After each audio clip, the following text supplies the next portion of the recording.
This episode of Humble and Fred is being broadcast to the world from our state-of-the-art Humble and Fred studio in Puerto Aventuras, Mexico. From our well-equipped Dominican Republic facility with Muskoka chairs on a sandy ocean beachfront. And from Peterborough at Lisa's dining room table next to trendy black sticks in a vase. And is brought to you by the Retirement Sherpa, the Chambers Plan, Boron One, Bodog, and Lender's Choice Mortgages.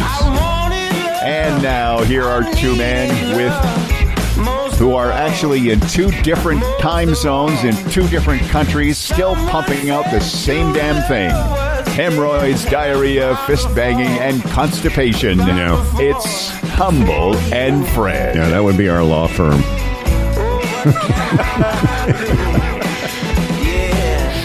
That's on the wall right below. That's right. That's reception desk is right there. Yeah. That's why we're not in the Broadcasting Hall of Fame. What you just described right there has kept us out of the Broadcasting Hall of Fame because the real greats, that's not what they're talking about. They're beating the bank. No, yeah. The birthday song or the birthday game. the birthday game, and yeah. And they're not tackling the real issues. The real issues, that's hard hitting. That's what we are. Hey, Dan, what was that list again? What was it? Suppositories, diarrhea, fist banging, and constipation. Was that it? Pretty close, yeah. I didn't see how Fred, because Fred writes the description of the show for all the different platforms we're on. I just write the one on Facebook, and I write the same thing every day. Nonsense and more nonsense. What was your description yesterday? Was it Dan Does Mexico or something? No. Yesterday was Bill Brio. Oh, that's right. Yeah. Yes. I was going to call the show, constipation and dysentery, but I thought, leaves the wrong impression. Oh, that leaves the wrong impression. Yeah. But the 20 minutes... The 20 minutes we spent about diarrhea and suppositories and constipation, that's not that's not leaving the wrong impression. No, I get it, man. I didn't want people looking at the title of the show, Constipation and Dysentery, and going, oh, there they go again, and not, listening. You at least had to listen before you got to that content. That's right. Which was compelling. Oh, my goodness. Mm-hmm. So many things yesterday that made me laugh and were also interesting. I was going to ask you this before we started. Did you get any more information about the song from Dylan Gray that we were teasing yesterday? Like, for instance, the name of it? Yeah, it's called Get On Up. Get On Up. Love right. it. I just messaged that to you. Oh, you did? Through the chat network, yes. Yes, Get On Up is the name of the song. It's rockin'. Oh, yeah, man. And at some point, when our friend Pete Cuneo, Scary Bald-Headed Pete, formerly known as, when he lets us know the world premiere of this song is available for everyone, we're going to play the full song. This is Get On Up, Dylan Gray. Yeah. Speaking of upbeat songs, if we may, yesterday we all were making fun of Eric Carmen dying, because that's kind of the guys we are. And Eric Carmen did more than just All By Myself. I was reminded. I know he did. I know, but we're just, this is who we are. We're just dicks. Mm-hmm. And one of the songs, Hungry Eyes, or Hungry Eyes from Dirty Dancing, but he was in a band prior to that known as the Strawberries. I'm sorry, I apologize. The Strawberries. It's weird is that Toronto band, the Strawberries. The Wild Strawberries. Wild Strawberries. The weirdest thing about that is I'm actually looking at the name of the band, the Raspberries, and I'm about to play one of my favorite songs by them. This was Eric Carmen's band. And Dan, we played this song a lot on rock radio back in the day. So it wasn't just that one mournful song. This was from 1972. It's Go All the Way on Boom. Missed it. Damn it. Here we go. Hey, Patterson, this must have been part of your high school. Yeah, I recall this song. Yes, I do. You would have been doing this in the grade 12 dance or something? Yeah, I know this song. And what about you, Dan? Does this ring a bell at all from all our many years of broadcasting? Of course it does, especially the opening there. Yeah. Those first few chords, you always feel like you're doing a good job on the radio. That's right. You're doing a good job Solid because song. something fast is playing. Yeah. I'm really doing radio now. Oh, yeah. Hey, circling back, Let's do some circling. What's that? Go ahead. is there an actual broadcast? No, I was going to... Okay, you two talk at the same time. That's fun. Go ahead, Dan. I was just going to ask, is there an actual Broadcaster Hall of Fame in Canada? Is there like a place? Or is it just like a figurative? Like, I don't know. It just exists in our minds. Okay. Yeah, it's not a place. But there is what is it? What is that they crown every year? Is that the Hall of Fame, or is that No, I know what you're talking about. Yeah, well, Derringer's in it. Is that called the Hall of Fame? I don't know if it's a Hall of Fame, but it's something where once a year at the Radio and Record, well, it used to call it Radio and Records, whatever that's called now, this convention, they put somebody in the Canadian Broadcasting Hall of Fame. And one year I hosted the big giant event and had to watch while John Derringer, a.k.a. disgraced broadcaster, and Voldemort was inducted into it. This was years ago, Dan. It was quite something. It was quite a gala evening. I've been to some of those This is galas. before the scandal broke.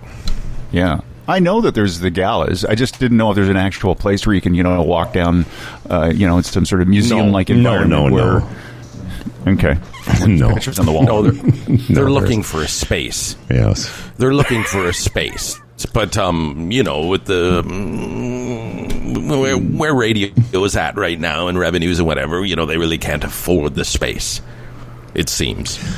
But it's called something, and we can't remember the name of it. Freddie, what were you going to say before we had that traffic jam? I was going to say Derringer won it, and that was before all the scandals broke, and and now his Google search, is nothing but. It's not very nice. That's his radio legacy now, which is sort of trumped or surpassed his achievements as a radio guy. Too bad. But that's the reality of the situation. In fact, I had heard a couple of people, one in particular, that was had said if he's not taken out of that Hall of Fame or recognition, whatever it is, she wants to withdraw. She wants her name taken out. Well, I can guess who that would be, since would it be the former host of the CHFI morning program? Well, this is what I heard, okay? This is what I heard. It's alleged. And I wouldn't be surprised either, because, again, as a woman broadcaster and what his legacy is now, and browbeating and emotionally abusing women, she doesn't think it's a fit for her anymore, which is a noble stance. Yeah, very nice. I mean, and there, as you know, we just discussed, it's not an actual place. It's an award and I think it's a lifetime achievement of some kind of thing where the real broadcasters, not us, Dan, the real broadcasters were celebrated. And I think this happened. I can't remember if I hosted that. I've hosted it a couple times. But the last time I hosted it, were we doing this? I don't recall. But it was within the last 15 years. And it was one of those nights where it was just weirdness. I had a good time. I enjoy getting up in front of people. But it was weird because backstage, Ryan wasn't allowed to talk to me. And Derringer didn't say anything to me, and it was just a weird vibe all around. And then, of course, what's happened subsequently. But we've had this discussion. And just to briefly say, if Pete and Geets aren't in it, they should be recognized along with the achievement that this broadcast team has given to the Canadian landscape, Dan. No, I agree with that. It's hard sometimes to put the spotlight on yourself. Not too hard, but Yeah, we're managing to put the spotlight on yourself. But yes, Pete and Geets, on some level, pioneers of FM wacky morning radio, should have been recognized long before now. And that's all I need to know about all that stuff. Yeah. So. Well, That's the way it is. I can just imagine it. Turns out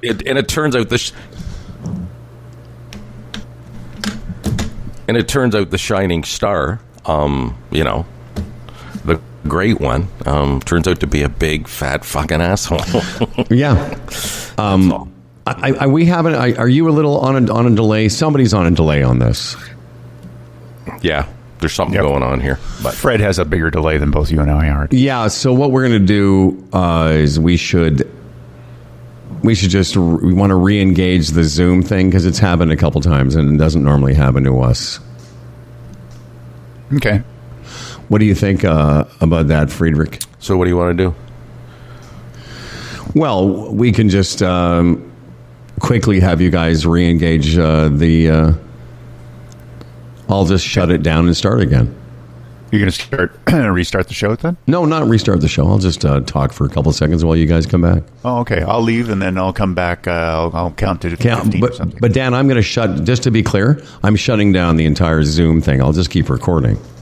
Oh, okay, right. All right, everybody. So there's going to be a little brief pause here while everybody does that. It doesn't happen very often. It has to do with our internet connections are so different. I will, while we're doing the, have a little musical interlude here. And this is one of my favorite versions of this song.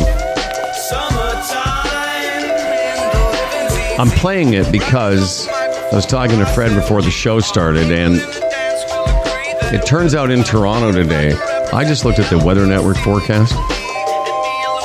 And 17 is the forecasted high, but Freddie says that there's a chance it could get up to 21 degrees in Toronto today.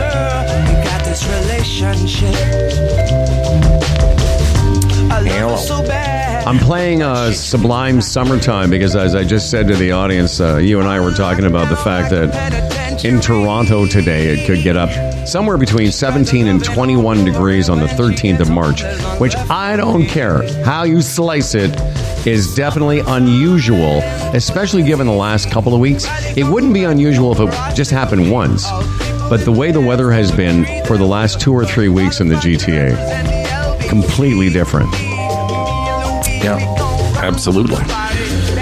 Although I hear the rest of March might go south. And listen, I don't sit down here in the Dominican Republic hoping bad weather on anyone. I hope it's nothing but the best for everyone. I'm not that type of guy. What? Seriously? Well, no, but that would be weird if you were. It would be weird. It's weird to say that you're not that kind of guy.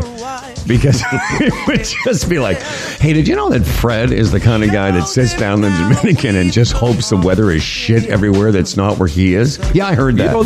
You don't think people do that? People do that when they're away. They're hoping the weather's shitty at home. Sort of justifies the expense or whatever. Yeah, the thing is, I definitely agree with you. But in this particular case, I'm going with the other side, which is the weirder. Yeah, of course. You know what that is? When people come down for a week, they're hoping that the reason that they spend all this money to go on a 1-week vacation away from winter is they want to get away from winter. Right. That's it. So part of feeling good about your vacation is that you feel ripped off if there was a really nice warm day like 17 degrees we're going to get here in Peterborough today. Yeah, that's it. It's just one of those quirky little things. No one's harmed through it, but that's the way it works. That's right. I think no human beings are harmed through our this weird. No, it's true. Although I'm not the type of person either to sit down here in Mexico, hoping the winter is shit. I'm happy for all the friends up in the city that aren't having to endure. But it is like in the 30 plus years I've lived in the GTA. There's always days in March where some of the escarpment courses are open, but not like it is this year. I don't recall it being this early I was talking to somebody about why some of the courses are open early, not just the weather. It turns out it's because the ground never got that super frost, that permafrost, so that it's not. So the courses are open and it's not doing damage to the grass. Right. I'm just wondering, fellas, and again, I hate when this happens, whether I should just go boot my modem. This has reboot my modem. All right, you do that. I'll talk to Dan. You know why? You can talk to Dan because we haven't had this problem at all. You know, it's just weird. And we're not having it on my end. It's only you. Okay. Okay, well, then let's proceed because... well, no, if you want to reboot the modem and I'll do a Dan Duran interview. Okay, right on. Okay. But you have to leave the meeting. He's just doing it. So... This is he's like he literally just for you people who aren't watching us, he just got up and he put his little headphones down. How do we tell him to leave the meeting then? Well, yeah, when the signal it'll stop. I guess it'll just stop. Yeah, but until then, we can listen in on what's going on in the Patterson vacation house. Now let's talk about because I was thinking about the weather. You were telling me about the ice fishing. And Dan used to live right on a lake near Peterborough called Lake Chemong. And I visited a few years back when you had the first place, the big cottage / house on a lake through the wintertime. And that wasn't that long ago because I remember you and I and girlfriend Lisa and ex-GFR, this is 3 or 4 Christmases ago or that season, where we walked, we did a walk on the lake. It was fully frozen. Tons of... ice fishing huts. So just give me the perspective of what does a normal winter look like up there and what does it look like this year? Well, around Christmas it freezes up and there's ice fishing hut regulations, believe it or not. You have to have it licensed because they used to just leave ice fishing huts on lakes. It melted and then they'd become a boating hazard. So they can't put ice fishing huts on the lake before January 1 and in this region, and then they have to take them off by March 15th. That would mean that normally there is ice on the lake that can hold cars and things until March 15th. Right. And they were late in starting. I don't know if they actually ever got any huts on the lake because it didn't freeze deep enough, I don't think, but it's open water now where that part of Chemong Lake is. Well, get back to what you said though. Like, so it used to be people would just leave their huts out there through the summer, or wouldn't collect them. How do you leave an ice fishing hut on just out in the lake? Well, they were probably really shitty shacks. Shitty shacks, and they threw something together on the ice and then just left it there, and then it would sink when it melted. And then so in a normal year, there's the end date is the point I wanted to make. It's the 13th of March as we record this program. So and normally, 15th, you have to have it 15th, off. You'd have to have it off. But that would mean some years there would still be an opportunity, even into later in March, where people would still, even though the government says no. I got to turn this back on here. So that's the difference now, is that they've barely been able to. It's barely been frozen enough to put a nice fishing hut on it, and now it's been open water for quite some time. Okay, look, you're back. Yeah, and it sounds way better. Oh yeah. So I think that was the trick. Maybe I should do that every morning before the show. Who knows? Oh, yeah. But anyway, on the weather subject. Again, I'm fascinated by those who continue to discount climate change or global warming, whatever you want to talk about it. I sent Dan a story today about a bald eagle's nest, the first one they've ever sort of found in Toronto. And it's those little things that creep me out a bit. When you actually get those distinct environmental or nature changes, I mean, that's where the proof is, I'm sorry, is the bald eagle not supposed to be in Toronto? Well, from what I gather, yeah, it's a very unique situation. And, and there's lots of stories throughout the world about, animals changing habitat. I mean, we see it a bit with Canada geese. And again, not to harp on Canada geese, but, they used to all migrate, and they don't anymore. Dan, Anyway, did you get that story? Dan, did you see the story I sent you? Which one? Oh, I'm looking now. I sent it to your email. Okay. By the way, there's a story that came out a few days ago, and I think you referenced it, Howard, yesterday, that February marked the Earth's 9th consecutive warmest month on record. Yeah. Yeah. Mm-hmm. I got that from you.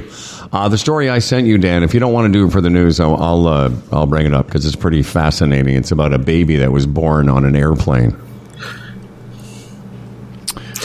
Well, go ahead. No, I don't need to do it now. I'm just saying if you don't want to do it. Mm-hmm. I haven't. Well, he can do double shot power. Yeah, do double shot. Double shot power. Yeah.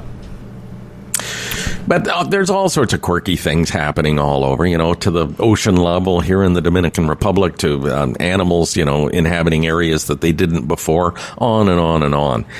And it's a bit disturbing. Do you not agree? Oh, absolutely, I do. I was just looking at something else that's kind of disturbing. Did you see the story that my brother sent for you about getting out of...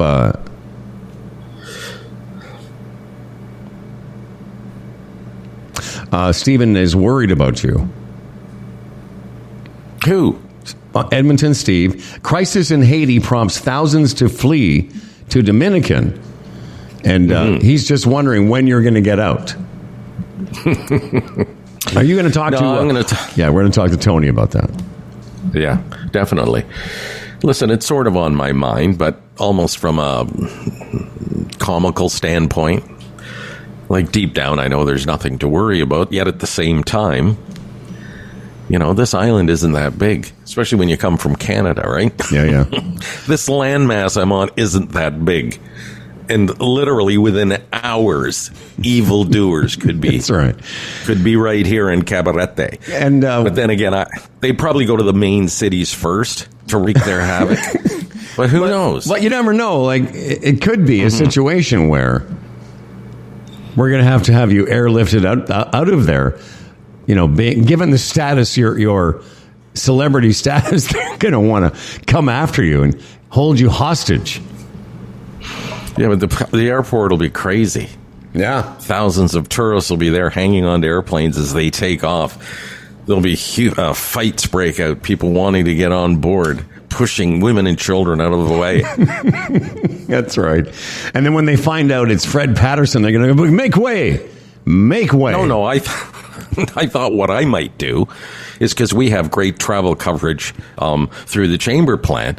In fact, part of it, if need be, they would have actually airlift you out of the country if you're ailing with something. So maybe I'll get someone to shoot me in the knee or something, and then I'll have to be airlifted with a doctor and nurse.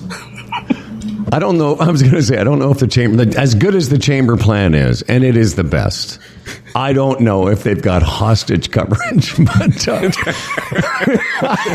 if anyone does, they will.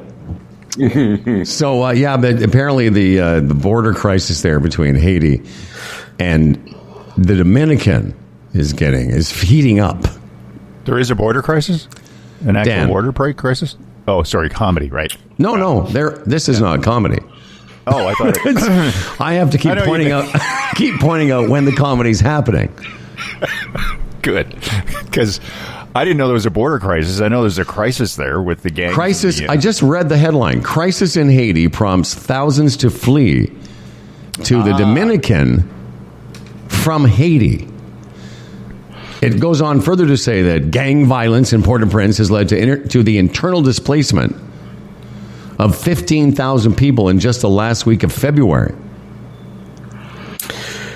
It's not a crisis, but there's always a border issue between the Dominican and Haiti. I mean, it's a pretty strict guarded border.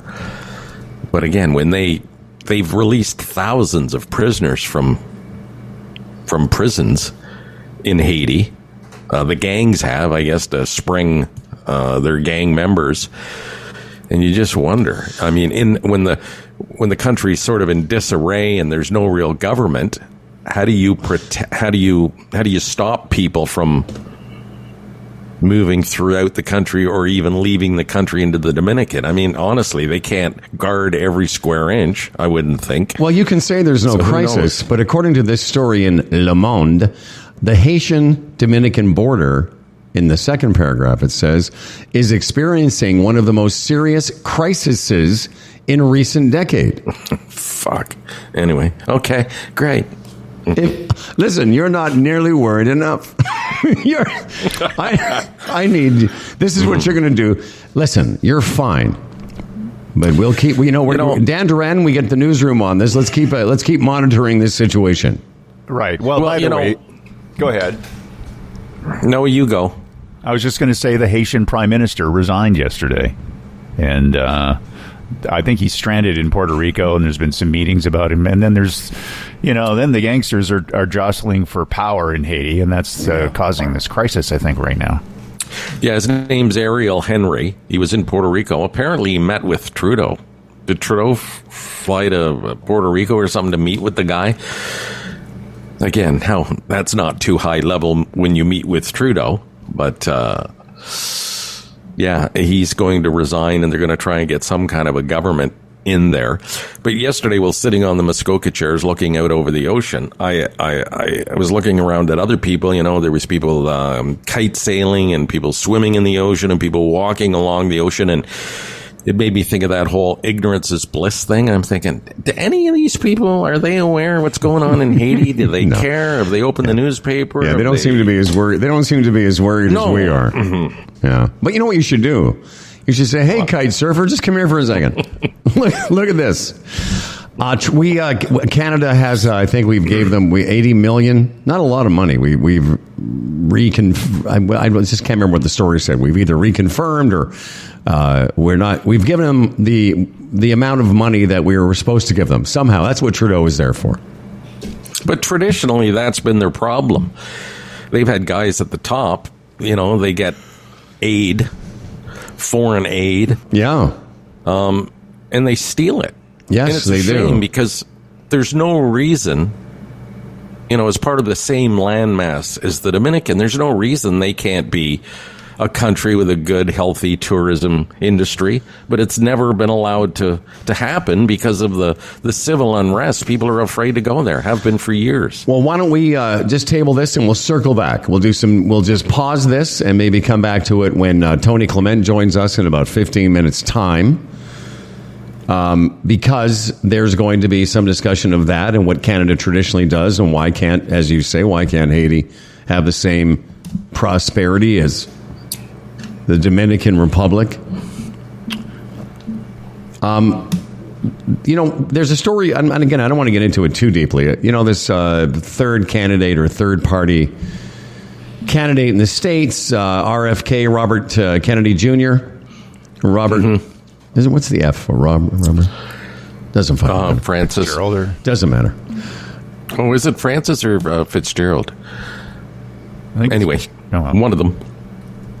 There's this is the kind of thing where it sounds like it's coming from a developing country, what we would normally call, used to call a third world country. RFK Jr. will announce his vice president pick soon. Aaron Rodgers and Jesse Ventura are on the short list. Now, Jesse Ventura doesn't sound as kooky as Aaron Rodgers. No, he's been a governor. Exactly. At least he's got some experience. But when you see that a potential vice presidential candidate is Aaron Rodgers, immediately, is there nobody in that group that goes, maybe that's not the best look for us? Yeah, I don't get it. Because, Aaron Rodgers, he ain't that bright when you listen to him talk. No. He was a great guest on Joe Rogan because he was another guy who sat there and,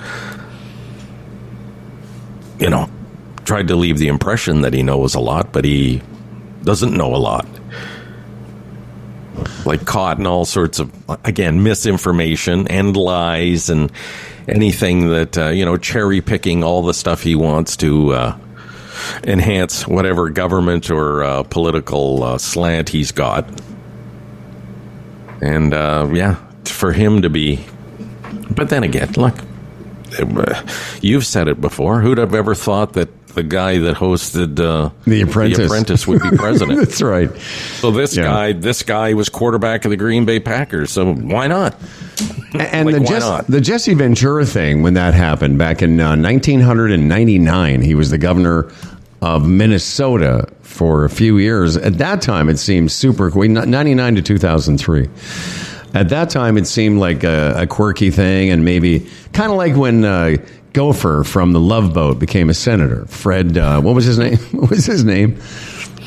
Or Sonny Bono became a senator. It was a bit of a quirky, out of the ordinary thing. But now that the former Apprentice host was the president, as you said, it's all fine. I mean, why not Aaron Rodgers? Why not him as vice president of America? Yeah, the precedent has been set. Yeah. And, even people like Sonny Bono and other people that, Steve Garvey, used to play for the Dodgers, Major League Baseball player. He's going to be up against Adam Schiff for the California Senate seat. If you ascend through government, regardless of who you are, if you ascend through the government, then one day you earn those big, lofty positions. But a guy like Trump, and in this case, a guy like Aaron Rodgers, to go right into the White House is like not so good. Yeah, I mean, think about Ronald Reagan. That was a bit of a joke back in, again, you younger people wouldn't remember this, but it was kind of a bit of a joke when he became president as this sort of former movie actor, but he'd also been the governor of California. To your point, he had risen through the ranks of government. He had served people before. Arnold Schwarzenegger never had, but he was a fine governor, and being governor is not being president. No. Donald Trump had never been on any council, had never volunteered for any organization other than his own, had never served. That and that's what is another, again, I don't want to segue into Trump here. I actually want to segue into an NFL story, but that's the problem with Trump is he's never served anyone. There's never been a purpose that he's had where it's other focused, other than himself and his family. Although, did you see that? I thought of you guys, but did you see that picture? Video of Trump as he's leaving the rally. He's shaking hands with people. He's walking through the crowd and he sees Ivanka, his daughter, and he gives her a big hug. And right next to Ivanka is Donald Trump's probably 6-ish, 7-year-old grandson. Mm-hmm. And he walks right by the kid. And the cameras are on the kid and his face is just sunken. He's like, it's like Trump didn't even see the kid there. Mm-hmm. And I thought of you because I thought, of all the people you would have walked by, the one kid the one human being that would have caught your focus would have been your grandson. Of course. And I mean, these things happen in the spur of the moment. I'm just surprised he didn't grab Ivanka's tits, to be honest. That's right. He's walking by, grabbed her ass, ignored the grandson. Honk, honk. After all, he has intimated that he wouldn't. Oh, yeah. If she wasn't his daughter, he wouldn't mind doing her. So that's not too creepy at all. No, not at all. No. Dan, where do you stand in all of this? It's Francis, by the way. It's your name is Francis? Yeah, because it was the president was John Fitzgerald Canada. Kennedy. John Fitzgerald Kennedy, and it was Robert Francis Kennedy. Was his dad. Yeah. Mm-hmm. I just thought it was funny. Dan, where do you stand on all this? It's Francis, by the way. Really, after all these years, you're changing your name to Francis. All right. Listen, man. Why not? Dan's transition to Francis. Now here's Francis Duran with the news. Wow. Yeah. So, okay. Before we get to Tony Clement and the Bodog story, or the Bodog thing, did you guys hear, Freddie, did you hear about the NFL fans at the at a fall, I think it was Chiefs and Dolphins game? Did you hear about this? Okay. What? I don't know. You'd have to tell me first. Well, I'm telling you right now. I'm just trying to find it. I had it. I can tell you what it was. Apparently, some fans were so unprepared for the temperatures during that game. It was like, I don't know what it was in Fahrenheit, but it's probably minus 10 or 15 Celsius. And now they're having to have their fingers amputated. Yes. Tons of them got frostbite. Yes, I heard that story. And it's come to that. There was idiots there that day that actually had their shirts off. Had their shirts off, exactly. They deserve what they get. But as far as digits go,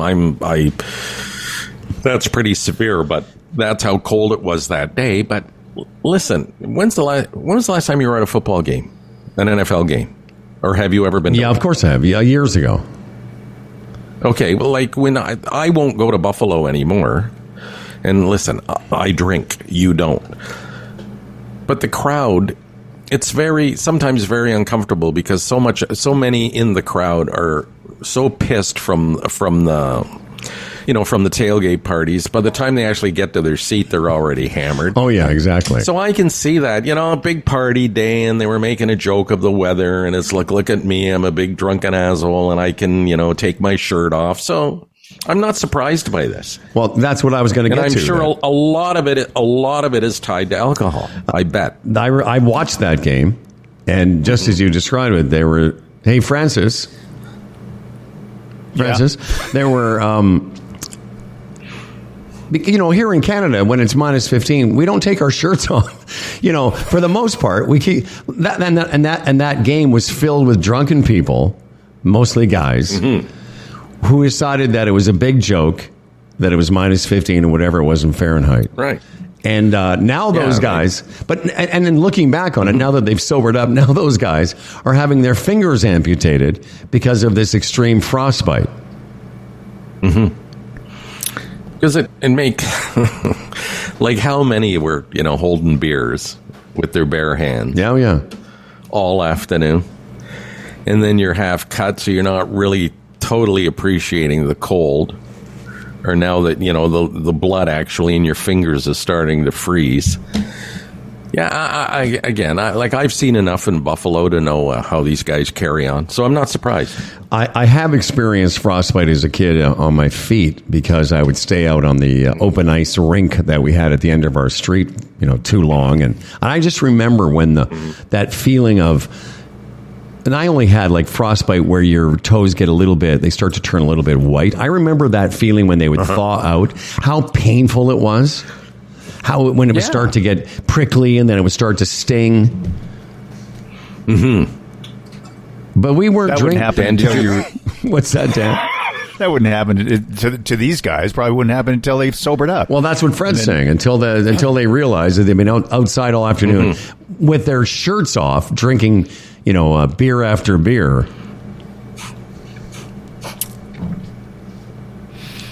I just looked it up. Dan, in those cold, bitterly cold.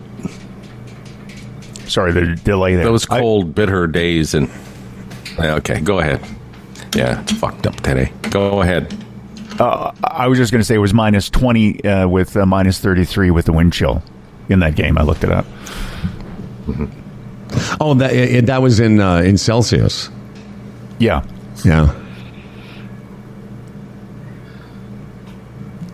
Go ahead, Fred. No, it's the moment's passed. Because it just felt good for me to say something on those cold Edmonton days. Did you ever take extra measures with that appendage of yours? Because it was so far. It was so far from your body.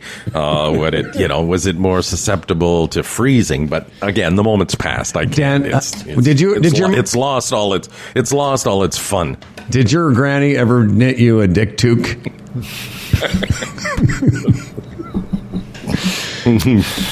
Nope. Okay, listen, I don't know what's going on with the feed today, but there's definitely a delay somewhere. And I don't think it's coming from my end because it seems to be the two of you somehow. Yeah. Probably me. I don't know, though. I've got other stuff on here. I've got television on that's running through the internet. I've got I've got my research board here where everything I type in comes up like in real time. So I don't know. Is it a doom or a Zoom thing, or have the Haitians started to attack the infrastructure of the Dominican already? What do you think it is, Dan? Do you think could it be my internet somehow? I think, it's either at this point because it's the hosting. You're the host. I am the host. Probably more. It wouldn't have anything to do with me and Fred's connection, I don't think. It would be more to Zoom. So it's either Fred to Zoom or it's Zoom to you, Howard. Just saying. Well, I mean, let's try and get through the rest of the show, and then I'll reboot my computer and redo Zoom, and I'm sure that'll figure it out. And your modem too. Have you done it since you've been there? No, because I have found down in these areas, like I do it quite often here. I haven't done it in a couple of days, but it just seems to be a good practice. They get bunged up pretty quick for whatever reason. I don't know. Yeah, but I would say the same thing you just said. I had, was streaming television last night on my computer. Mm-hmm. Everything on my computer is running in real time, and we've had this problem with Zoom before. And sometimes it's just as simple as I need to restart my computer, but we're too deep into it now. So Tony's going to join us in about 4 minutes. Dan, you'll join us. We've got Jay Bondi with us today. So somewhere in the between Tony and Jay Bondi, fit yourself back in. We'll do the Dan Duran news. Oh, I'm sorry, Francis Duran news, and we'll try and listen. You know what? This doesn't happen very often to us. We'll try and get through this. Well, you know me, glass half full. I was just about to say that. Of all the remote shows we've done, I mean, even the ones we do in Toronto from different locations. Yeah. But we've done Mexico, and we've done Dominican, and we've done other places. We're batting about 990 as far as success rate. So the odd time things are going to happen. You just live with it, right? We're definitely putting up Hall of Fame numbers. If we weren't so hated by the radio industry, we'd be right in there. All right, Dan Duran, we'll see you, and you're a good face. If you do whatever stories you want. That baby on board the Air Canada flight that was born is an interesting story. But first, Freddie, let's take a second through that. Yeah, let's take a second and acknowledge some of the people that support this program. Well, we talked about it earlier. The Chambers of Commerce Group Insurance Plan, Canada's #1 group benefits plan for small business.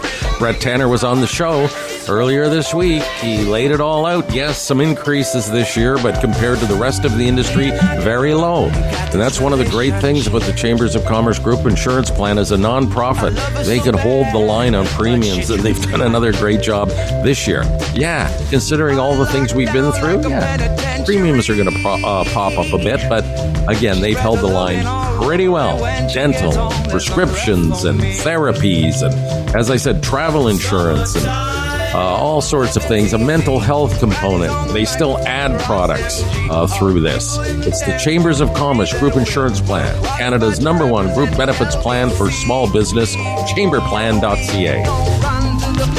I just want to apologize to the Facebook people because when we restarted the show or restarted the Zoom feed, I did not restart the Facebook feed. I have now. Let me just send a message to Tony. Stand by.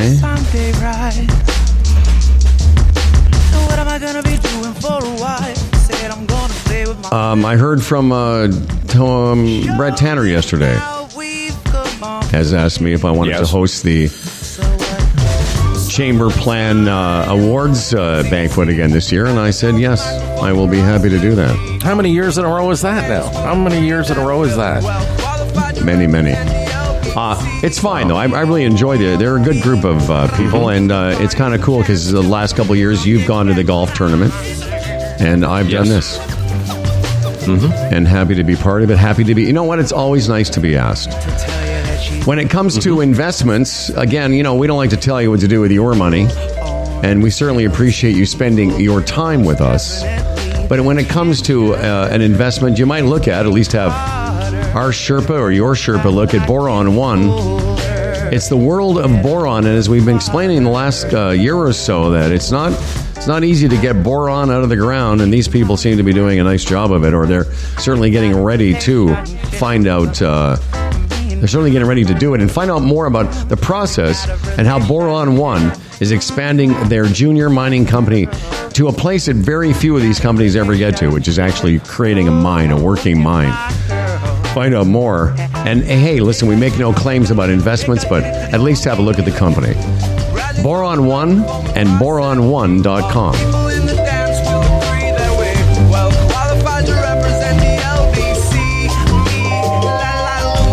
Okay, let me get Tony all lined up here.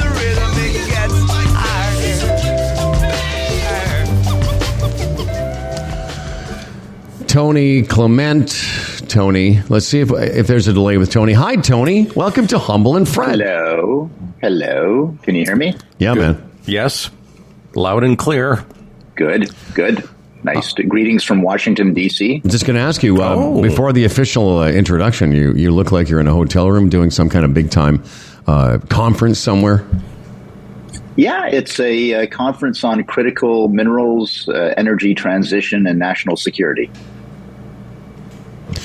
Well, that's why. See, that's the big brain stuff that he's involved with, Fred. And I know I don't want this question to sound wrong. How do you end up there? Like, we know you end up at these things because you have a big brain, but why? There's lots of big brain people that aren't there. Why are you there in particular? Well, I have been doing some work in this area. One of my side hustles is I'm co-chair of something called Reshoring Canada, which I co-chair with Sandra Pupatello, who is a former Dalton McGuinty cabinet minister. So we've sort of crossed the aisle to work together. And bipartisan, they call that. Mm-hmm. Bipartisan. And so we're all about being an information and advocacy organization to promote more resilient supply chains for Canada, because what we found out during the pandemic was when we needed vaccines, we didn't have any ability to produce those vaccines in Canada. When we needed PPE, protective equipment, we didn't have that in Canada. And it became a health security issue. And there's also critical minerals, which is something that we need to create electric vehicle batteries, for instance. Well, we need a critical mineral supply chain that is not controlled by China. China controls 80% of the critical mineral supply chain in the world, and that may not necessarily be in our interest. Well, this is why. See, a lot of our guests aren't, involved in changing lives. We just a couple of weeks ago, we had a guy that's putting Botox into people's penises. That's a different type of guest. Different guest. So for years, Tony, of course, was the assistant manager of this country. Seriously, though, during his time in the House of Commons, Tony served as Minister of Health, Minister of Industry, President of the Treasury Board, and Minister responsible for the Federal Economic Development Initiative for Northern Ontario. And it goes on and on and on. And after all of that, he's also hosting a podcast now. Right. That's right. And Another Thing podcast. And Another Thing podcast. 200 episodes in the next few weeks, which Congratulations. will be amazing. And it's great. It's a lot of fun. As you know, podcasting is a brave new world out there. And although we cannot climb the summit of Humble and Fred podcasting, we still have sponsors, so we've monetized it, and it's a lot of fun. Yeah. Well, listen, one of our listeners has sent in a question for Tony, and he's a longtime contributor to the program, often gives us musical suggestions. He's a great guy. His name is Keith Weiland. He says, can you kindly ask Tony Clement his thoughts on the new Charlie Crockett, and if he'll be going to the show at Massey Hall next month? Yeah, no, they're great. I love that band. I got to know them because their manager is a Canadian guy. Jason Murray is his name. So look out for that name. He also manages the Glorious Sons, actually. Anyway, so Charlie Crockett, a great sort of outlaw country band. Yes. And they're just terrific. Yeah, I can't say enough good about them. So yeah, it's on my list of things to do. They're also playing Blues Fest in Ottawa, by the way. Well, there you go, Keith. There's the guy that used to be semi in charge of Canada with a little musical update. Hey, can I just add one more musical thing for you? Absolutely. So last night I had a free night after the conference sort of wound up around 7:00. I had a free night in Washington. So as I typically do in these situations, I scan the concert listings locally, and I found a great band from Nashville called Thelma and the Sleaze. And I got to see them play. So I'd recommend them if you're looking for some trash pop.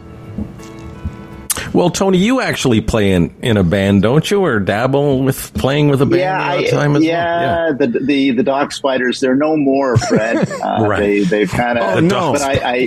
But the Dock Spiders are done, but I do jam Wednesday nights locally in Muskoka, so we've got a good jam group going. So maybe that'll come to something. Okay, well, there's a couple things we wanted to get to today. We're going to get to the situation in Haiti because it affects my man Fred there because he's in the Dominican, and I'm just wondering when I need to get him airlifted out and what's the process around that. And obviously, we'll call you for some of your government contacts. I did want to talk a little bit today with you, as we have over the last 5 months, about the ongoing situation in the Middle East and what your perspective is on it from the following standpoint. Because obviously... people are now have come around to the idea that Israel, needs to do something because Hamas isn't going to stop. So what's your perspective on two things? One, what should Israel do, or what do you recommend Israel do? And then I'll ask us a follow-up question, Mr. Clement. Yeah, obviously they're in a tough spot because there's a lot of pressure on Israel. Everybody's forgotten to talk about the hostages. Everybody's forgotten to talk about October 7th, the initial attack. And now all the pressure is on Israel to exercise restraint in their military operations, which is kind of that's kind of new in the world. Like if you remember back to World War II, no one said to Britain or America, exercise restraint when you're bombing Dresden. No one said that.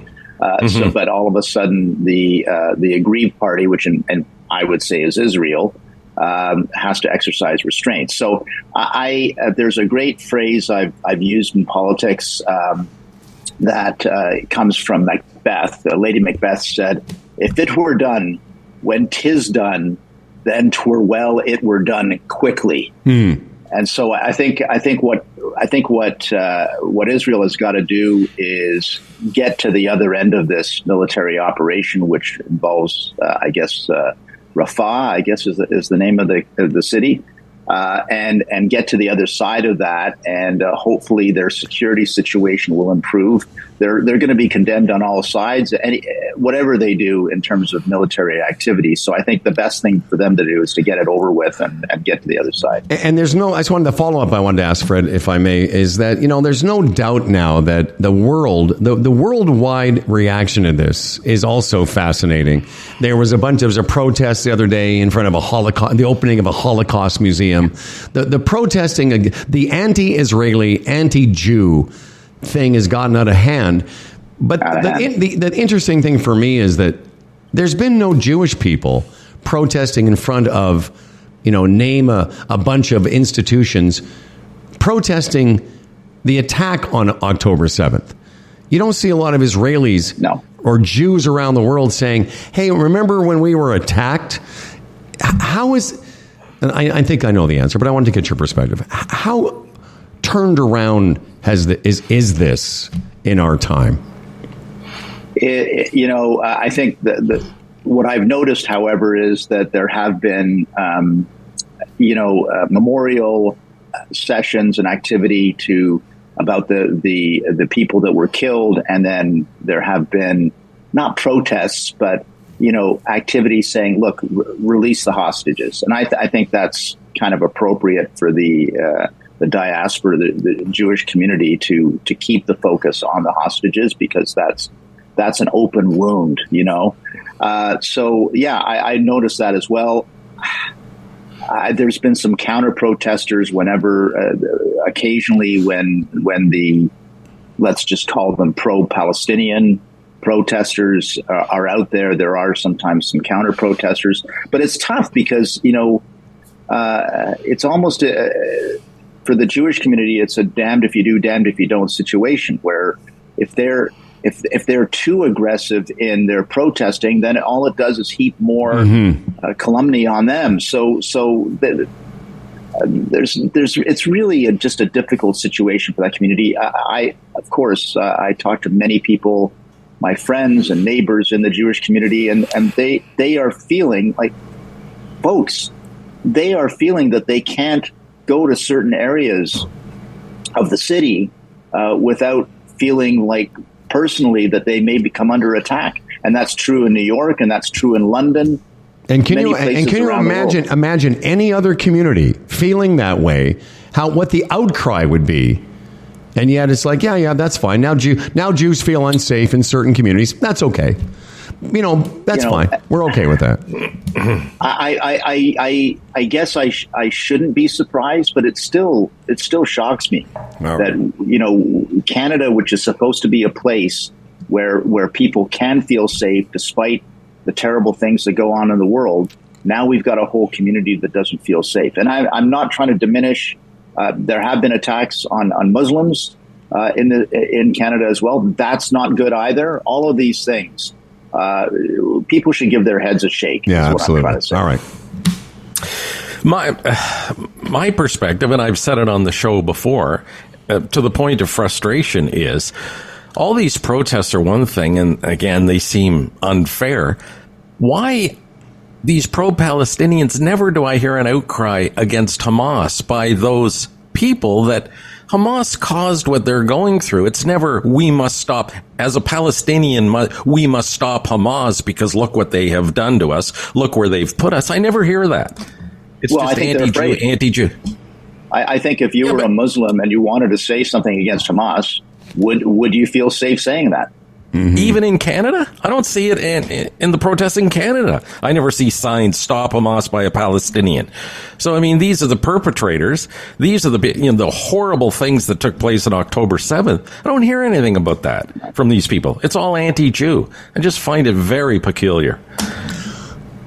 Well, I think it'll be interesting to see what comes out of this, Fred, in the days and weeks and months ahead. But I bet you there's a lot of pressure within the Muslim community to toe the line, basically. And if you said something contrary to that, your family could be in danger.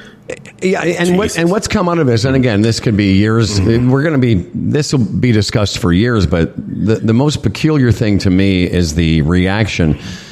Like I get why Palestinians would react the way they do. That even makes sense to me. Mm-hmm. Mm-hmm. How other people reacted and how they've taken the side of the Palestinians so quickly, the woke, the liberals, the socialists, how quickly they have ignored what you just said, Tony, that, if a trans person or a black person or an Asian person was on the news in Toronto talking about they feel unsafe going to certain parts of Chinatown, people would be freaking the fuck out. But Jews, it's like it doesn't matter because they're Jews and this is Israel, and instantly everything Jewish and Israeli is bad. And I don't think I've ever seen a reaction to a community the way that people feel free to react. And again, I can get my head around the fact Palestinians are upset. That makes sense. But the rest of the world is just a little bit quirky to me. Well, it's kind of in this bizarro land that we're in. The Jews and Israelis are now occupiers, right? Which is kind of bizarre since Jews have been there for 3,000 years. But anyway, they're the occupiers. Yeah, I know. And so consequently, they're part of the problem, not the solution, according to the Marxian view of things, which apparently has been adopted by socialists and progressives. So I just think it's a dead end for them. And now you've got, I have no idea whether this is accurate, but on social media, there are these posters in New York City being plastered where it's saying, babies are the problem too. And if we have to kill babies to get what we want, that's okay. Sure. That's the kind of the logic that eventually happens in these absurd situations. I saw something where it said, listen, Jews mostly just want to be left alone. And the people that are, they're fighting don't want to be left alone. They want to kill all the Jews. Jews aren't walking around. Again, I know the Israeli IDF. I know the response is being criticized. I get it. but Jews in general aren't walking around the planet saying we want to kill all Palestinians. That's not the vibe we're giving off. Moving on to something else. Fred's in the Dominican. Haiti's on fire. Yeah. You've been in government a long time. Maybe, as they say in the real shows, set the table for us with what's going on there. And should the Fred man be worried in the DR? Well, the amazing thing about the DR is it never seems to wash over to the DR. It's always, half the island is on fire. The other half is, I think, quite peaceful, unless I'm missing something. But Haiti, of course, for decades, has had dysfunctional government, corruption, armed gangs, and all of this has come to a head yet again, where the head of government had to resign. He couldn't get back into the country. There's one of the warlords in Haiti whose nickname is Barbecue, and I don't think that's because of his barbecue skills with ribs or chicken. His nickname is Barbecue. He's the guy that shut the airport down, that broke into the jail and released hundreds of jailed prisoners. So you've got this situation where there's total anarchy. Government is completely dysfunctional, and who pays the price? Well, it's the civilian population. So now there's an international proposal to have a 7-seat provisional council that will kind of rule the roost until there can be elections. I think there's going to have to be some kind of negotiation with some of these armed gangs, which is terrible. But I don't know what the other solution is. But so far, DR is not affected. It's it's Spanish speaking and not French speaking, and a different history on the other half of the island. It's amazing. And traditionally, unrest in Haiti has not led to problems in the Dominican. I've done a little research lately looking at, has there ever been a situation unrest in Haiti has led to problems directly in the Dominican? And there isn't. It's quite the phenomenon, as you just laid out. It's, relatively a small landmass. I mean, especially to a Canadian who comes from a huge landmass, to think that there's this line almost down the middle. And, I'm going to nice restaurants here. And the other night I'm in this place eating this big fat pork knuckle and enjoying myself, drinking a beer. And I thought, just a couple of 100 miles from here is the most impoverished country in the Western Hemisphere. It's like, right. How does that happen? Yeah, but why is that, Fred and Tony? Why has it never spilled over? Well, I mean, obviously, one part was ruled by the French and the other part was ruled by Spain. So they have a different history that way, and a different language, etc. So I don't know what is it mountainous where the line, the dividing line is? Is that maybe you can't cross the mountains? I don't know, but it just doesn't. Right. I would have thought there'd be hundreds of thousands of Haitians trying to get to the Dominican, but they typically tend to leave and try to get to New York or Montreal. Montreal's a huge place. Yeah. Yeah. But it's speaking of the gangs that seem to be in control right now, it's probably in their best interest to stay in Port-au-Prince, right? Because if they want to take control, coming to the Dominican Republic isn't going to solve anything. So anybody that from Haiti that probably came to the DR would probably not be gangs and not be evildoers. They just want a better life. So I would agree. Yeah, I think that's absolutely true, Fred. Yeah, you're right. You're right on that. So. Before we leave Haiti, though, and I want to ask you some Washington questions, but you mentioned the warlord whose nickname was Barbecue. It would be funny if his nickname was Barbecue because of his amazing rib recipes. Like, if that turned out to be the case. So you're in Washington. You're talking to the Washington insiders, as you often do. And here we are just months away from another election. Do you get any sense? Is there any conversations you're involved with where people inside that world, and what do they have to say about the latest nonsense that's going on in U.S. politics? Well, I think if you're a normal American, you're just looking at the choices and saying, oh, my gosh, how did we get to a point where it's these same two guys again, because there definitely is a feeling that they could do better. So, but here they are, and it's going to be Biden versus Trump. There's unless there's a huge health risk or something that happens that's on either candidate, not just Biden. Then that would be the way it's going to be for the next few months. So the table is set. Each candidate has very high negatives. Each candidate disapproval rating, I think Biden's disapproval rating is 56%. Trump's disapproval rating is 52%. And so the campaign is going to be a miserable campaign driven by the other guy's negatives. I think that's what. So as Americans are not happy with this, believe me, they would like to have other choices. I think, unless you're part of the kind of the elites within each political party, you would love to have another choice, but it's not. The table has been set, and they're both now what is called the presumptive nominees. They have enough delegates. They're going to win the nomination. That's the way it's going to be. Tony, help me with something, because traditionally, over the years, a lot less has brought good men down, actually. The argument, Donald Trump found liable for sexual abuse, sexual assault. The sitting judge said it met all the criteria of rape. Yes, it was a civil case.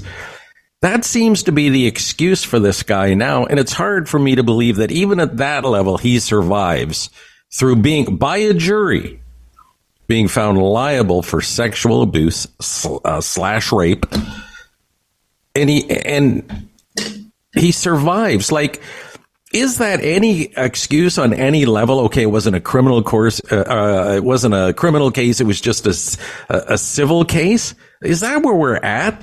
That's the defense? Like, is there any validity in that? Well, I mean, I guess it means he isn't jailed for it because it's a civil liability rather than a criminal liability. But in terms of paying a political price, which is, I think, what ultimately you're asking. He seems to be the exception to the rule. And the only explanation I can offer you is that people are willing to overlook all of his many failings because they see him, I'm trying to be charitable here. They see him, Trump, as a vessel to convict the political class in America because they have been overlooked for so long. And the political class has been lining their pockets. I'm not saying Democrats or Republicans. I'm saying both. Oh, yeah. Lining their pockets and looking after their own interests in Washington versus the interests of so many of these people who have been overlooked and forgotten. So he becomes a means to an end. Yeah, but the irony is, it's not. The irony is that he's never done a charitable thing in his life. He's never served at any level in his life. He's never thought of anyone else but himself. And again, the irony is the people that support him are the people that he is going to screw over and never really helped. But what I think Fred's getting at is a thing that a sentence I came up with a few months ago. And I think I've talked about it with you before, is the sentence is there used to be a time when a guy would make fun of his opponent stuttering, or there used to be a time where a guy might get convicted for civil rape. Can you imagine in the days of, Gary Hart, Bill Clinton, George Bush, name a period of time where the candidate would be found liable for civil rape or whatever it was, sexual abuse? That would be the end of it. And the thing about Trump, though, is what's fascinating as well is that every day, yesterday or the day before, there used to be a time if somebody revealed you were praising Adolf Hitler, that would be enough. But that's what's fascinating about this. And I'll just finish by saying, Tony, because I know that you're, I wouldn't say an evangelical, but you have a faith. And as a man of faith, the fact that the evangelicals support him, from your perspective as a man of faith, that's got to be not just bizarre, but there's so much hypocrisy around it. Well, humans are known for hypocrisy. Yes, we are. Yes. Mm-hmm. I mean, one of my lines: the only man who ever lived who wasn't a hypocrite was Jesus Christ, and they crucified him for it. So, look, I can't disagree with anything you're saying. It's a troubling time in America. I try to take the only thing I can do to live with this as a political, viewer or used to be actor is to think more longer term. Because when people say to me, America has never been more divided, that's wrong. 750,000 of them died in a civil war. That's kind of divisive. During the Vietnam period, cities were burning in America. So America has been more divided. So hopefully they can get through this period to a period of peace and tranquility again. That's what I pray for Americans. That's all I can do. Right. Well said. It's true. I mean, and again, the choices aren't there, but again, from sitting, in Canada and looking down there, one way out is avoid the orange man. That might just be a good start. And Biden did very well at the State of the Union. I'm sure you've talked about that. I don't know what they gave him beforehand, but whatever they gave him, I want some of it too. Because he's very energetic. But see, again, back to it. It seems like we're from a simpler time when elected officials didn't yell at the president during the State of the Union. Like those are the sort of common, decent norms that Donald Trump's world has created, where it's okay for someone like Marjorie Taylor Greene to feel emboldened to wear that stupid jacket you're not supposed to dress that way when you go to the State of the Union, but there we are, Right. Well, we're supposed to be honorable members. I don't know. Yes. That's all. It's all been lost. As I said to Howard too, the choices aren't very good, Biden and Trump. But so beyond that, you have to look at those who surround those men. And I'll take Biden's posse any day of the week, as opposed to those here's another thing to look at, because you guys are such good political observers. Basically, over the last week, there's been a purge in the Republican National Committee. That's right. 60 of them were gone. Trump fired them all, installed his own people. That's going to have an impact down ticket. You mark my words. Trump is not impacted by that because he's in control anyway. But what that means is the Republican National Committee can control who's getting nominated, who's well placed in a primary to be the candidate down the ticket, down in Congress and in the Senate.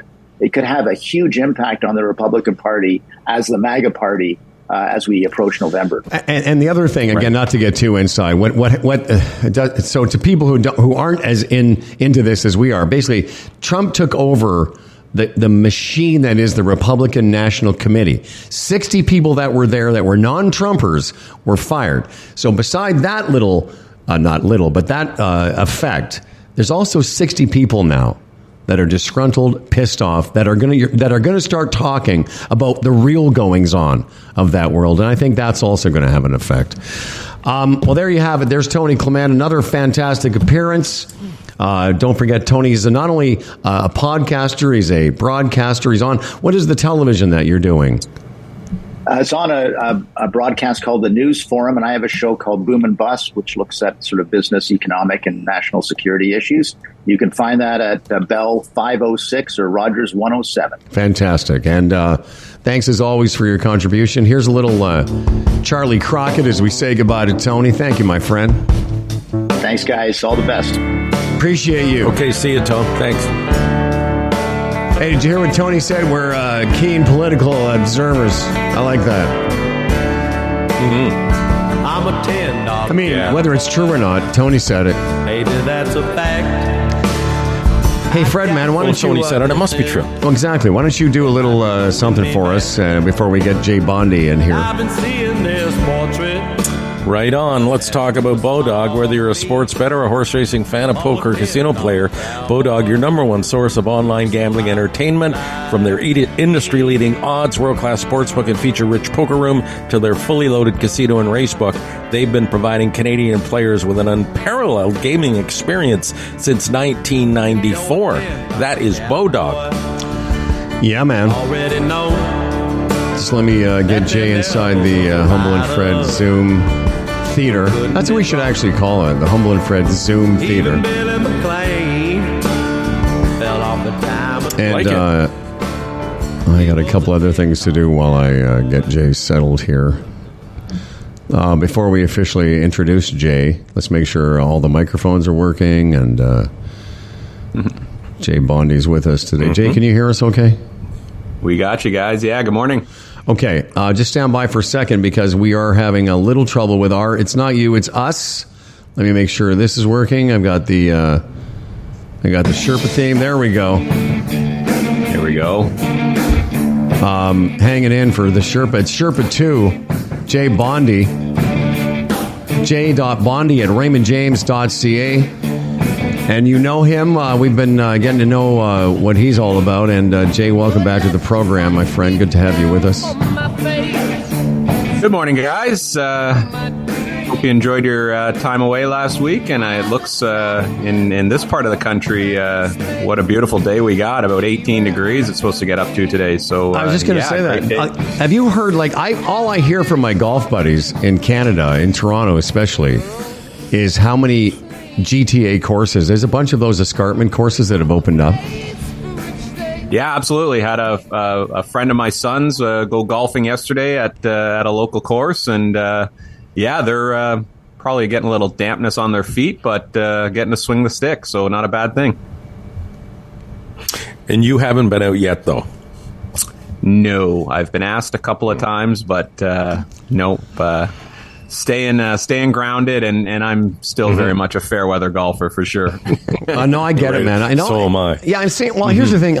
If I were in this, I might go hit some balls, but I'm not ready to play. Just the way this season, there's a long season in Canada, or where we are, and I'm just not ready to play yet. Let's get to last week. We talked to Jay about the importance of identifying goals and priorities as part of your personalized retirement projections. What do you want to focus on this week that we can share with the people? Yeah, I mean, your personalized projections, what they are meant to do in kind of step one of our process is they're meant to help guide us on an investment journey, kind of lay the groundwork and the foundation for what your investments need to do for you in order to, satisfy those goals and objectives you have.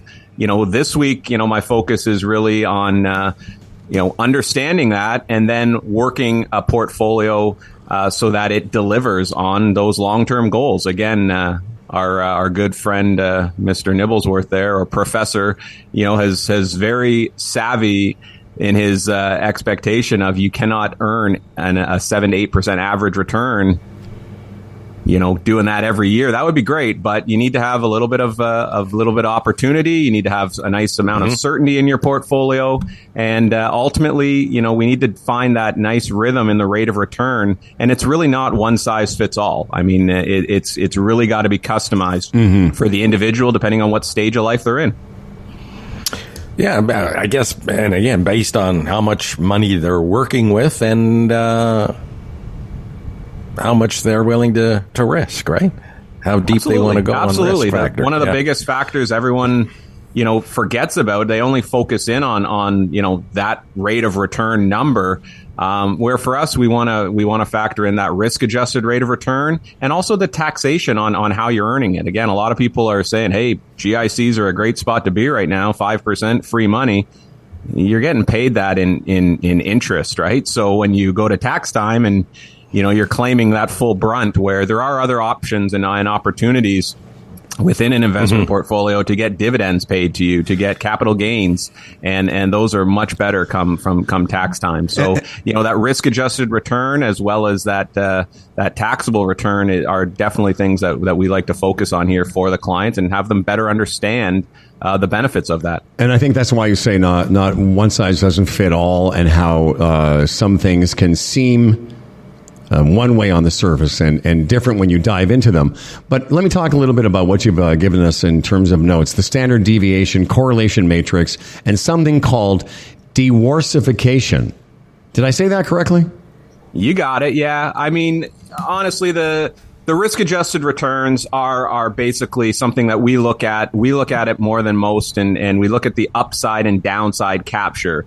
Simply put, all those fancy definitions and words, standard deviation, the mean, Sharpe and Sortino ratios, all these things we like to capture clearly for our clients, and what we simply say is the upside-downside capture.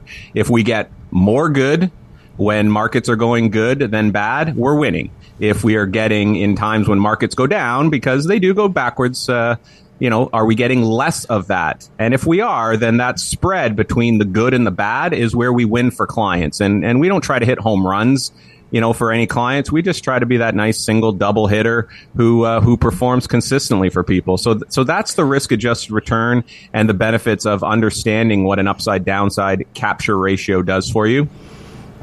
The other one that we talked about is correlation matrix, or diversification. Howard, you mentioned that. Yeah, what does that mean? And ultimately, the diversification of a portfolio is a lot of people have a bunch of different holdings that they've been kind of sold over the time. But when we get a chance to analyze them for clients or people that become future clients, we find that they really just have a whole lot of holdings that are doing the same thing for them, and they don't truly have any diversification. So we like to truly explain that to people and go through how a correlation matrix can help them smooth out the ride, which is really what we try to do as well.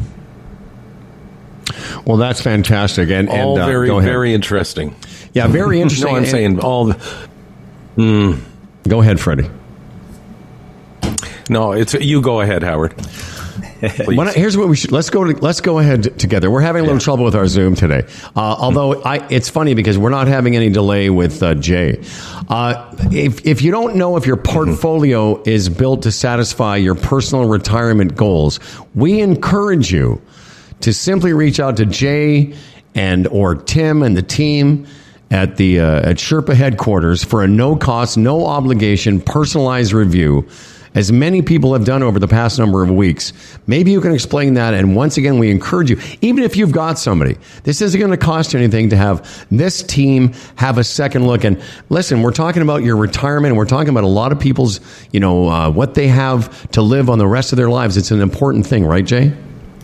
Absolutely, guys. And again, we encourage that for everyone. Ultimately, it's a simple question. Do I know whether my investment portfolio is going to help me satisfy my goals and objectives in retirement? That's the question we can ask ourselves. And if we can't answer that honestly, knowing that, yes, I am set up that way and I've had that conversation, then opening the door and opening that opportunity for that conversation is all we encourage. Again, it's a little bit of an eye opener when people can really dig into that. And a lot of people, as we've talked about, are hesitant to, but the sooner they can get the motivation to do it, the better.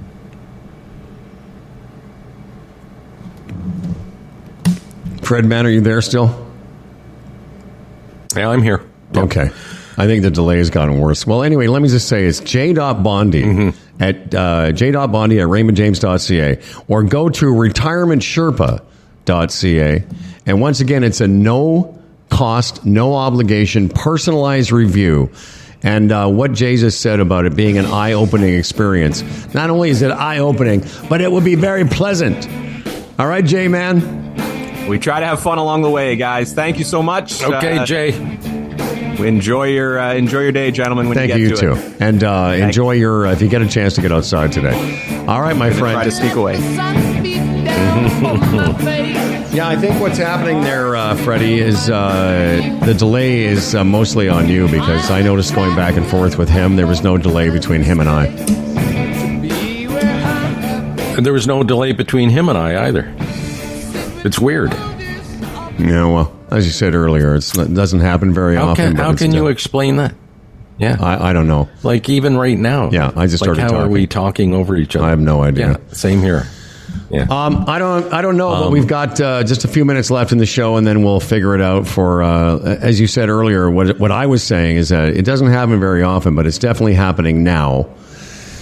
And I think the solution is my computer, because I haven't shut it down in a few days. There's Dan Duran. Dan, Yeah. what we've experienced is that when I was talking to Tony, and we were just talking to Jay Bondi, they and I weren't experiencing any delay. Same with Fred and them, but Fred and I are. What do you think about that, Dad? It starts to get confusing. Because it doesn't seem like it. See, you didn't have any delay between you and I just now. No, I think it's fine. Yeah. Fred seems to have a really big delay for some reason. So it may be Zoom to Fred in some way. Yeah. That makes the most sense. But I rebooted, so I guess whatever the problem was remains. Well, it could be the Haitian rebels. But even with Dan, like when I'm looking at his mouth, I mean, this is fascinating for the listeners. I'm seeing him moving and his mouth on that mic moving and like right on time, and it's weird. Yeah, but the problem is you're seeing it, but you're coming in. I'm hearing you come in a second behind.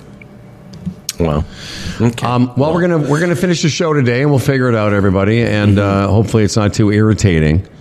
Fred, are you all done what you need to do? Yes, actually, Howard. Yes. All right. Well, then, would you just please stand by as I talk about this fine supporter of this program, Mike Kazarian, one of the broker owners of Lender's Choice Mortgages. We were talking to Jay Bondi there about a no-cost, no-obligation review. Same with the Kazman. They own and operate this company, a member of the Mortgage Alliance, license 13582. There's the legal stuff out of the way. The thing that's going to save you money is their experience. They're independent brokers, but Mike has been in this business a long time, nearly 30 years. He understands how banks work because he's been in this world. Now, as an independent broker, the benefit for you is that you take that experience and they don't just work with banks. Like most of us, our mortgage comes up for renewal. We just go to the bank and go, okay, what should I pay you now? What these guys do is they take their years of experience and they work with over 75 different lenders, whether that's banks. Yes, they work with banks, credit unions, alternative lenders, private lenders. The idea is they're working for you on your behalf to get you the best rate, not only the best rate, the best term, the best fit for your lifestyle. And maybe your goals are different. Maybe you don't want to pay off your mortgage right away. You've got other things you want to do with the cash. That's why you need to get a hold of Mike Kazarian right now. Even if your mortgage is up next year, start making a plan with Kazarian and the folks at Lender's Choice Mortgages. Give them a shout. Have them look at what's going on. lenderschoice.ca.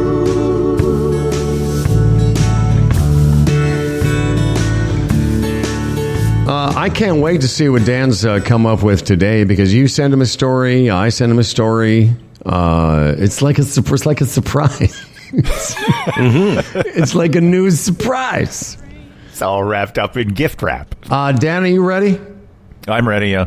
All right, here we go. Now, here's to a fella named Dan Duran, a hell of a guy with a hella big wang, the quintessential anchor man, his voice is nice and low. Dan Duran, the anchor man comes, as for credentials he has none, can't tell a headline from his bum, but his voice is nice and low. Dan Duran, the anchorman's here. He's prone to falling off his chair, but he's got a big wang, so he don't care, and his voice is nice and low. My voice is nice and low. And now live from Lisa's house once again, the matrimonial home of Mr. and Mrs. Giebert, with news and views based on his many years as a fake newsman in movies, TV shows, and for stereo shops on a Saturday. He's like one of those guys. He's like one of those guys that's spinning a big sign. Anyway,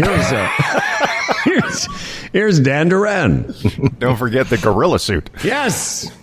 Radioactive worms live. One of the origin story tropes uses radioactive insects, and now new research shows that the Chernobyl worms are radioactive resistant. Somehow, despite the war going on around Chernobyl, worm scientists managed to study microscopic worms from the most radioactive place on Earth and figure out that they have a high capacity to withstand damage to its worm DNA.